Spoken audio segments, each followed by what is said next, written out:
आज हम पार्ट 4 करने वाले हैं, है ना। पार्ट 4 हम करने वाले हैं।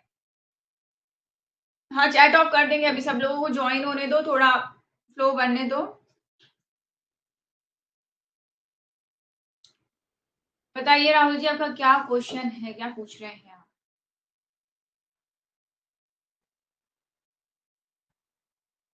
स्टार्ट कर रहे हैं। Late everyone join. 1-2 मिनट रुकते हैं, सबको ज्वाइन करने देते हैं। स्टार्ट कर रहे हैं। क्वेश्चन 1 है आज का, यानी कि मैम आपने डीपीसीओ में ज्यादा, अरे यार तुम लोग इतने कमेंट करते हो, दिखता ही नहीं है। एग्जाम होंगे, टाइम टेबल आएगा तो बिल्कुल बता दिया जाएगा आपको।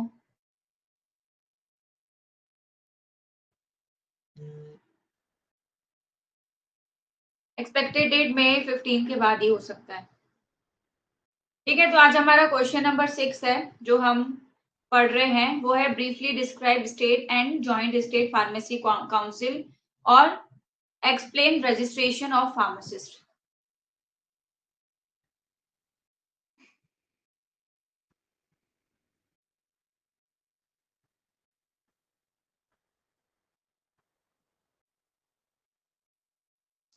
अब जिसको जो क्वेश्चन पूछना है लास्ट में पूछना, क्योंकि इतने सारे कमेंट करते हो कि काम का क्वेश्चन चला जाता है। ठीक है, डीपीसीओ 1996 में आया था, मैंने 2013 बताया है। अच्छा, ऐसा क्या? देखें, चेक कर लें।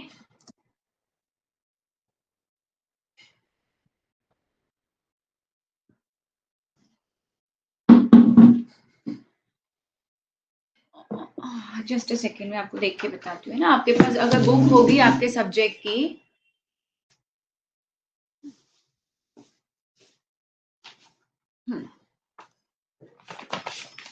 अगर आप लोगों के पास बुक होगी आपकी, ठीक है, चैप्टर नंबर 9, तो आप अपने सिलेबस में चेक करिएगा कि आपके जो सिलेबस में दिया गया है वो दिया गया है ड्रग प्राइस कंट्रोल ऑर्डर 2013।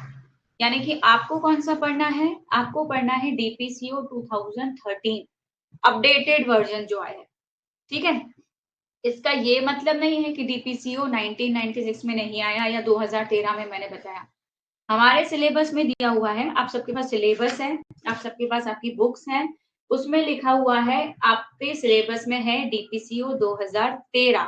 ठीक है, तो आपको पढ़ना है ड्रग प्राइस कंट्रोल ऑर्डर 2013, जो 2013 में आया। 1996 वाला आपके सिलेबस का नहीं है, आपके कोर्स का नहीं है, इसीलिए आपको डीपीसीओ 2013 पढ़ाया गया है।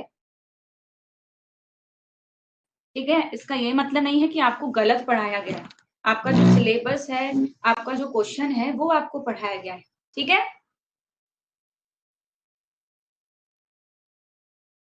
सना उसको रिफ्रेश कर लिया करो, क्योंकि कई सारे स्टूडेंट्स मैसेज इकट्ठे करते हैं ना, तो इसीलिए वो चैट ऑफ की दिक्कत आ जाती है। ठीक है, चलो अभी ही क्लास स्टार्ट हुई है, अभी जस्ट हमने कुछ पढ़ा भी नहीं है। ठीक है, तो हम लोगों का नेक्स्ट आज का क्वेश्चन है क्वेश्चन नंबर 6, क्योंकि 5 क्वेश्चन हम कर चुके हैं। हाँ बिल्कुल, ये क्वेश्चन आया था, बिल्कुल ये क्वेश्चन आया था, अभी पीवाईक्यू में भी हमने पढ़ा था। तो क्वेश्चन है हमारा, briefly describe state and joint state pharmacy council. क्या पूछा गया है आपसे? State and joint state pharmacy council के बारे में पूछा गया है, और दूसरा आपसे पूछा गया है explain registration of pharmacist. 2 question combine करके इसमें पूछे गए हैं। पहला पूछा गया है कि स्टेट फार्मेसी काउंसिल क्या होता है, जॉइंट स्टेट फार्मेसी काउंसिल क्या होता है, और दूसरा ही इसी में आपसे पूछा गया है कि फार्मासिस्ट का रजिस्ट्रेशन कैसे किया जाता है। हिंदी में इस प्रश्न को मैं दोहराऊं तो राज्य और संयुक्त राज्य फार्मेसी काउंसिल के बारे में संक्षेप में लिखना है, ये पूछा है। फिर पूछा है कि फार्मासिस्ट के रजिस्ट्रेशन के बारे में आप बताएं। ठीक है, तो सबसे पहले हम स्टेट फार्मेसी काउंसिल के बारे में लिखेंगे और जॉइंट स्टेट फार्मेसी काउंसिल के बारे में लिखेंगे। स्टेट फार्मेसी काउंसिल मतलब वो फार्मेसी काउंसिल जो राज्य लेवल पे होती है ना, और जॉइंट स्टेट फार्मेसी काउंसिल का मतलब होता है जब जो 2-3 राज्य आपस में मिलकर फार्मेसी काउंसिल बनाते हैं, उसको ज्वाइंट स्टेट फार्मेसी काउंसिल कहते हैं। तो स्टेट फार्मेसी काउंसिल जिसको हम शॉर्ट में एसपीसी कहते हैं and joint state pharmacy council जिसको हम शॉर्ट में जेएसपीसी कहते हैं। These are important bodies established under the Pharmacy Act to regulate the registration of pharmacists and enforce standard of pharmacy practice at a state level. ये जो state pharmacy council है और ये जो जॉइंट स्टेट फार्मेसी काउंसिल है, ये बहुत ही important bodies हैं जिनको बनाया गया है फार्मेसी एक्ट के अंदर, ठीक है। लेकिन बॉडीज को बनाने की जरूरत क्या है, जब पीसीआई है हमारे पास हर एक चीज को देखने के लिए, तो स्टेट फार्मेसी काउंसिल की क्या जरूरत है, जॉइंट स्टेट फार्मेसी काउंसिल की क्या जरूरत है। इसकी जरूरत है कि फार्मासिस्ट का जो भी रजिस्ट्रेशन हो रहा है, फार्मेसी प्रैक्टिस का जो भी स्टैंडर्ड है, हर एक स्टेट लेवल पे स्टेट उसको अलग अलग देख सके, इसके लिए स्टेट फार्मेसी काउंसिल बनाया गया है। अब आपका पीसीआई जो है, फार्मेसी काउंसिल ऑफ इंडिया है, वो पूरे इंडिया में देखता है। अब अकेला पीसीआई हर एक छोटे छोटे स्टेट में रूल्स रेगुलेशंस को, रजिस्ट्रेशन को नहीं देख सकता। इसके लिए क्या किया गया, हर एक राज्य लेवल पे स्टेट काउंसिल को बनाया गया, उसी को कहा जाता है स्टेट फार्मेसी काउंसिल, ठीक है। यही यहाँ पे हिंदी में लिखा है कि स्टेट फार्मेसी काउंसिल और joint state pharmacy council pharmacy act 1948 के तहत बनाई गई जरूरी बॉडी है जो फार्मासिस्ट के रजिस्ट्रेशन को रेगुलेट करती है और स्टेट लेवल पर फार्मेसी प्रैक्टिस के स्टैंडर्ड को लागू करती है। कौन कौन से मेंबर्स होते हैं स्टेट फार्मेसी काउंसिल में, किस किस मेंबर्स या सदस्यों का गठन होता है, तो सबसे पहले होते हैं इलेक्टेड मेंबर्स, यानी कि चुने हुए सदस्य आते हैं सबसे पहले। इसमें 6 मेंबर्स होते हैं जिसको रजिस्टर्ड फार्मासिस्ट में से चुना जाता है, यानी कि हम क्या हैं, रजिस्टर्ड फार्मासिस्ट हैं। तो बहुत सारे रजिस्टर्ड फार्मासिस्ट में से 6 मेंबर्स को चुना जाता है। 1 member elected by the medical council of the state, और एक मेंबर चुना जाता है उसी राज्य के मेडिकल काउंसिल से। देखो है ना, मेडिकल काउंसिल मतलब जो मेडिकल डिपार्टमेंट से जुड़ा हुआ होगा। रजिस्टर्ड फार्मर्स में से चुने गए 6 सदस्य इलेक्टेड मेंबर्स में आते हैं। फिर राज्य की मेडिकल काउंसिल द्वारा चुना गया 1 सदस्य, 6 और 1 ये आते हैं आपके इलेक्टेड मेंबर्स में। दूसरी कैटेगरी आती है नॉमिनेटेड मेंबर्स की। नॉमिनेटेड मेंबर्स को स्टेट गवर्नमेंट द्वारा चुना जाता है, यानी कि राज्य सरकार द्वारा चुना जाता है। तो नॉमिनेटेड मेंबर्स में आते हैं आपके 3 मेंबर्स, यानी कि 3 सदस्य आते हैं। पहले 6 और 1, फिर 3, और लास्ट कैटेगरी आती है आपकी एक्स ऑफिशियो मेंबर्स की। एक्स ऑफिशियो मेंबर्स का मतलब होता है पदेन सदस्य। इसमें 3 मेंबर्स होते हैं। पहले होते हैं chief administrative medical officer of the state, यानी उसी राज्य के चीफ एडमिनिस्ट्रेटिव मेडिकल ऑफिसर, राज्य के चीफ एडमिनिस्ट्रेटिव मेडिकल ऑफिसर होते हैं। दूसरे मेंबर होते हैं officer incharge of drug control in the state, यानी कि राज्य में ड्रग कंट्रोल के ऑफिसर इंचार्ज अगर कोई है तो। और तीसरे होते हैं आपके गवर्नमेंट एनालिस्ट, ठीक है, अगर कोई हो तो इन 3 में मेंबर से मिलके बना रहता है आपका स्टेट फार्मेसी काउंसिल। सेम जैसा पीसीआई का कॉन्स्टिट्यूशन हमने पढ़ा था, उसमें भी हमने 3 कैटेगरीज पढ़ी थी, elected members, nominated members, ex officio members, है ना। ये 3 कैटेगरीज हमने पढ़ी थी, उसमें सेम इसी में भी यही है, elected members, nominated members, ex officio members, और इसके बाद हमने पीसीआई में पढ़ा था प्रेसिडेंट और वाइस प्रेसिडेंट। तो इसमें भी आता है आपका प्रेसिडेंट और वाइस प्रेसिडेंट। प्रेसिडेंट और vice president elected from among the members of council, ठीक है। काउंसिल के सदस्यों में से चुने जाते हैं आपके प्रेसिडेंट और वाइस प्रेसिडेंट। तो इसको कहा जाता है स्टेट फार्मेसी काउंसिल, यानी कि राज्य लेवल पे जो आपके फार्मेसी का काउंसिल होता है वो। इसके बाद आता है ज्वाइंट स्टेट फार्मेसी काउंसिल, ठीक है। इसके बाद आता है ज्वाइंट स्टेट फार्मेसी काउंसिल। अब पहले आप इसको यहाँ समझने की कोशिश करो खाली स्लाइड पे, इसके बाद मैं आपको बताऊंगी क्या होता है। देखो स्टेट फार्मेसी काउंसिल जैसे मैंने आपको बताया, तो कोई सिंगल स्टेट है, कोई एक सिंगल राज्य है, उस राज्य लेवल पे जब काउंसिल बनाया जाता है तो उसको स्टेट फार्मेसी काउंसिल कहा जाता है। अब कई सारे ऐसे छोटे छोटे स्टेट्स होते हैं, छोटे छोटे राज्य होते हैं, ठीक है, जहां पे वो सारी चीजें, सारे रिसोर्सेस एक राज्य में नहीं होते। आप सबको पता है ना, किसी स्टेट में कोई चीज अच्छी रहती है, किसी स्टेट में कोई चीज अच्छी रहती है, कहीं पे कोई चीज की कमी रहती है। तो ऐसे जो छोटे छोटे राज्य रहते हैं जहाँ पे रिसोर्सेस की कमी रहती है, रिसोर्सेस मतलब कई सारी अच्छी चीजों की कमी रहती है, मतलब कहीं पे कुछ अच्छा है, कहीं कुछ अच्छा है, तो ऐसे छोटे छोटे राज्य जहाँ पे रिसोर्सेस की कमी है, तो ऐसे छोटे छोटे राज्य क्या करते हैं, आपस में जुड़ के एक काउंसिल बनाते हैं, है ना। वो अकेले अकेले काउंसिल बनाएंगे तो वो काउंसिल काम नहीं कर पाएगी, फार्मासिस्ट का स्टैंडर्ड मेंटेन नहीं हो पाएगा। तो जब छोटे छोटे राज्य आपस में मिलके एक काउंसिल बनाते हैं तो उसको कहा जाता है जॉइंट स्टेट काउंसिल। ठीक है, जॉइंट स्टेट फार्मेसी काउंसिल, सभी को समझ में आया। जब सिंगल स्टेट का काउंसिल बन रहा है तो उसको स्टेट फार्मेसी काउंसिल बने कहेंगे। जब दो तीन राज्य, दो तीन स्टेट आपस में मिलके फार्मेसी काउंसिल बनाते हैं तो उसको जॉइंट स्टेट फार्मेसी काउंसिल कहा जाता है। ये जो दो तीन राज्य होते हैं जनरली वो राज्य होते हैं जहाँ पे रिसोर्सेस की कमी होती है, जहाँ पे ज्यादा रिसोर्सेस नहीं होते हैं, यही आपको यहाँ पे पढ़ने को मिलेगा। ठीक है, the joint state pharmacy council JSPC is formed when two or more states agree to collaborate in administering pharmacy regulation.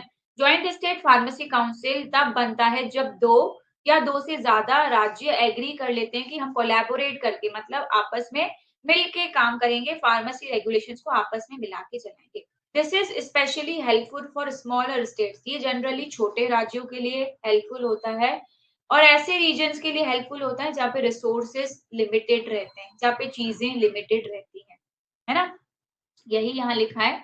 संयुक्त राज्य फार्मेसी परिषद, जिसको JSPC कहते हैं, जॉइंट स्टेट फार्मेसी काउंसिल तब बनती है जब दो या दो से ज्यादा राज्य फार्मेसी रेगुलेशन को लागू करने में मिलकर काम करने के लिए सहमत होते हैं। यह खास तौर पर छोटे राज्यों या कम रिसोर्स वाले इलाकों के लिए मददगार होता है। ठीक है, इसमें क्या क्या मेंबर्स होते हैं, इसमें भी सेम कैटेगरी के मेंबर्स होते हैं। जॉइंट स्टेट फार्मेसी काउंसिल में पहली कैटेगरी आती है इलेक्टेड मेंबर्स की, यानी कि चुने हुए सदस्य की। इसमें 3 से 5 मेंबर्स होते हैं जो कि रजिस्टर्ड फार्मासिस्ट में से चुने जाते हैं, यानी हर एक स्टेट के रजिस्टर्ड फार्मासिस्ट। अगर 2 स्टेट हैं तो दोनों में से रजिस्टर्ड फार्मासिस्ट को चुना जाएगा। 3 स्टेट मिलके आपस में बना रहे हैं तो तीनों स्टेट के रजिस्टर्ड फार्मासिस्ट को चुना जाएगा। नेक्स्ट मेंबर होते हैं वन रजिस्टर्ड मेडिकल प्रैक्टिशनर, यानी कि एक कोई भी रजिस्टर्ड मेडिकल प्रैक्टिशनर जिन्हें चुना जाता है मेडिकल काउंसिल द्वारा। ठीक है, चुने हुए सदस्य में आते हैं हर भाग लेने वाले राज्य के रजिस्टर्ड फार्मासिस्ट में से चुने गए 3 से 5 सदस्य, हर भाग लेने वाले राज्य की मेडिकल काउंसिल द्वारा चुना गया एक रजिस्टर्ड मेडिकल प्रैक्टिशनर, हर राज्य में से जितने भी राज्य मिलकर ज्वाइंट स्टेट फार्मेसी काउंसिल बना रहे हैं। नेक्स्ट कैटेगरी आती है नॉमिनेटेड मेंबर्स की। तो नॉमिनेटेड मेंबर्स में 2 से 4 मेंबर होते हैं। ठीक है, हर एक स्टेट जो भी पार्टिसिपेट कर रहा है उसमें से नॉमिनेट किया जाता है, जिसमें से 50% लोग ऐसे होने चाहिए जिनके पास डिग्री या डिप्लोमा होना चाहिए फार्मेसी प्रोफेशन का। यानी कि अगर किसी को नॉमिनेटेड मेंबर्स का मेंबर बनना है तो उसके पास डिग्री या डिप्लोमा होना चाहिए फार्मेसी में। हर एक स्टेट, जितने भी स्टेट पार्टिसिपेट कर रहे हैं, हर भाग लेने वाले राज्य में से 2 से 4 मेंबर नॉमिनेट किए जाएंगे, जिनमें से 50% से ज्यादा ऐसे लोग होंगे जिनके पास फार्मेसी या फार्मास्यूटिकल केमिस्ट्री में डिग्री या डिप्लोमा क्वालिफिकेशन हो, तभी वो नॉमिनेटेड मेंबर्स वाली कैटेगरी में आ सकते हैं। थर्ड कैटेगरी आती है एक्स ऑफिशियो मेंबर्स, जैसा हमने पिछला पढ़ा था वही है यहाँ पे एक्स ऑफिशियो मेंबर्स में। इसमें आपके चीफ एडमिनिस्ट्रेटिव ऑफिसर आते हैं। ठीक है, मेडिकल एंड हेल्थ सर्विसेज, जो भी राज्य आपका पार्टिसिपेट कर रहा है उसके ऑफिसर इंचार्ज आते हैं ड्रग एंड कॉस्मेटिक एक्ट के, और एक गवर्नमेंट एनालिस्ट आते हैं। अगर आपको इतनी बड़ी बड़ी पॉइंट्स याद नहीं हो रही हैं तो आप इतना लिखोगे इस आंसर के पॉइंट में तो भी चलेगा। ठीक है, यानी कि एक चीफ एडमिनिस्ट्रेटिव ऑफिसर, एक officer incharge for drug and cosmetic act, और एक होता है गवर्नमेंट एनालिस्ट। यही यहाँ पे आपको हिंदी में नाम बताए गए हैं कि कौन कौन से मेंबर्स एक्स ऑफिशियो मेंबर्स में से होते हैं। एक होते हैं चीफ एडमिनिस्ट्रेटिव ऑफिसर या इंचार्ज, ठीक है, ड्रग एंड कॉस्मेटिक एक्ट वाले राज्य के ऑफिसर या इंचार्ज, उनके नॉमिनी भी हो सकते हैं। ठीक है, और एक सरकारी एनालिस्ट, ये होते हैं एक्स ऑफिशियल मेंबर्स। अब आपको इस क्वेश्चन में 2 क्वेश्चन मिला के पूछे गए हैं। पहला पूछा गया था state and joint state pharmacy council, दूसरा इसी क्वेश्चन में आपसे पूछा गया था रजिस्ट्रेशन ऑफ फार्मासिस्ट, कि फार्मासिस्ट का रजिस्ट्रेशन किस तरह से होता है। ये मैं आपको पहले भी पढ़ा चुकी हूँ, अभी दोबारा पढ़ा रही हूँ। इसको आपको किस तरह से याद रखना है कि जब आपका डी फार्म कंप्लीट हो जाएगा तो आपको रजिस्ट्रेशन किस तरह से कराना पड़ेगा, या रजिस्ट्रेशन किस तरह से होता है। DCA यानी कि ड्रग्स एंड कॉस्मेटिक्स एक्ट, उसको कहा जाता है DCA, है ना। तो रजिस्ट्रेशन क्या होता है फार्मासिस्ट का? रजिस्ट्रेशन ऑफ फार्मासिस्ट मतलब name of the registered pharmacist are entered in the registered. जब हम जो रजिस्टर्ड फार्मासिस्ट हैं, हमारा नाम जब रजिस्टर में लिखा जाता है तो उसको कहा जाता है रजिस्ट्रेशन ऑफ फार्मासिस्ट। ठीक है, ये जो रजिस्टर है मेंटेन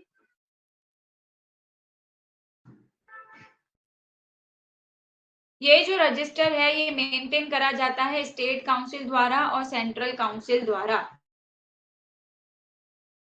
वीडियो लैग कर रहा है, ठीक है, चलो मैं इसको एक बार रिफ्रेश कर लेती हूँ। सबको दिक्कत दे रही है स्क्रीन? सभी को दिक्कत दे रही है स्क्रीन?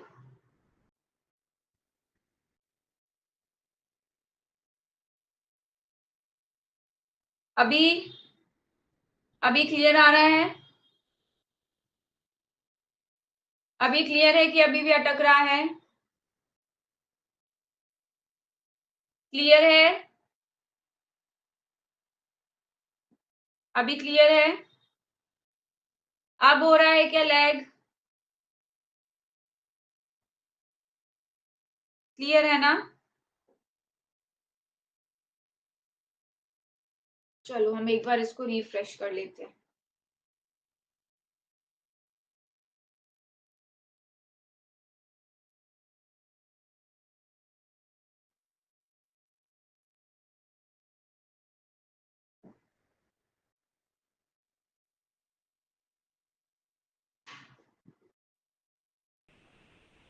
सभी को पीपीटी दिख रहा है?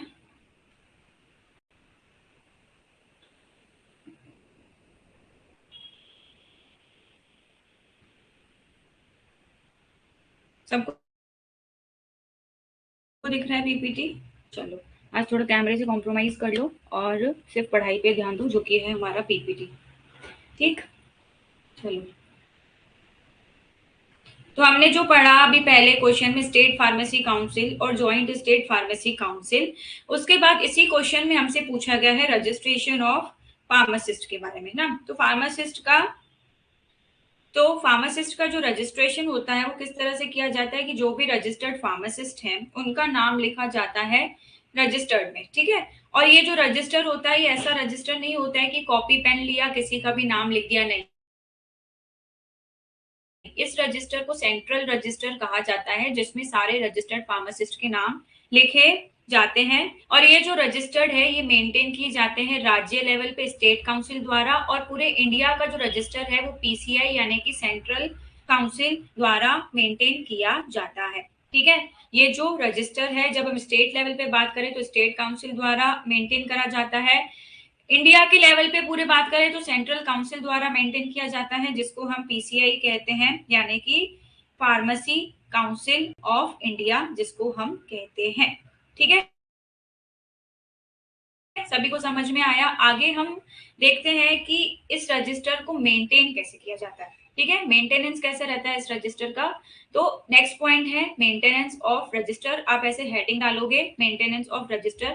तो रजिस्टर जब मेंटेन करा जाता है तो उसमें जो भी रजिस्टर्ड पर्सन है उसका फुल नेम लिखा जाता है, रेसिडेंशियल एड्रेस लिखा जाता है। ठीक है, the full name and residential address of the registered person, यानी कि जब आप डी फार्म कर लोगे अपना और आपका रजिस्टर में नाम लिखा जाएगा तब क्या होगा, सबसे पहले आपका पूरा नाम पूछा जाएगा, एड्रेस पूछा जाएगा, जो भी रजिस्टर्ड पर्सन है उसका रजिस्टर में नाम लिखा जाएगा।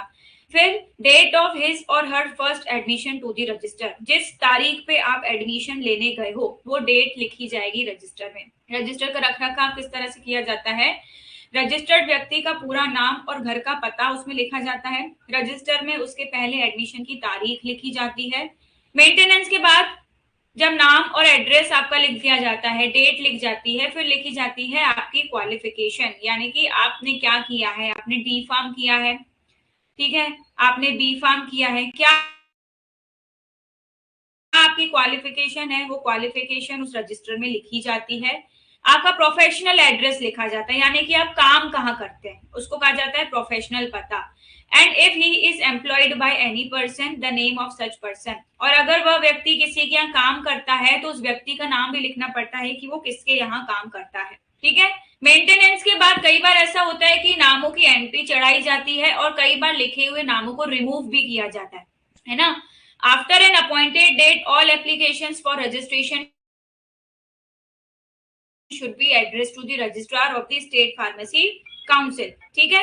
नाम डालना और हटाना, तय तारीख के बाद रजिस्ट्रेशन के लिए सभी एप्लीकेशन स्टेट फार्मेसी काउंसिल के रजिस्ट्रार को भेजे जाते हैं। एक डेट आती है जिसको भी रजिस्ट्रेशन कराना होता है, उस डेट में आपका पीसीआई का पोर्टल खुलता है, आप रजिस्ट्रेशन के लिए अपना नाम दे सकते हो। एक प्रिस्क्राइब्ड फीस होती है, उस फीस को भरने के बाद आपका वहां पे रजिस्ट्रेशन हो जाता है। जब आपका रजिस्ट्रेशन हो जाता है तो आपको वहां से एक रसीद मिलती है जिसमें लिखा होता है कि हाँ आपका रजिस्ट्रेशन हो गया। ठीक है।